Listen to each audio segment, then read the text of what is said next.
Children of God, if God is all you have, if God has become your best friend, then you have everything.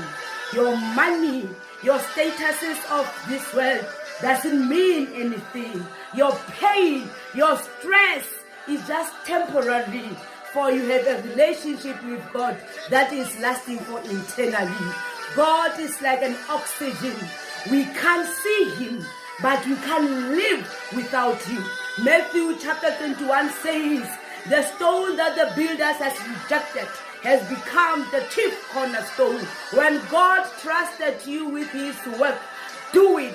Even if the world rejects you, remember, God will never reject you. You have a Redeemer that is a creator in heaven. One day, all of us in this world, we will depart and we will leave this flesh, this home that we called our body, and our spirit will be in heaven. What we need to understand, ask ourselves is that, where is our spirit going? When we depart our body, when we depart this house that we called our body, because this flesh will be lasting here on earth.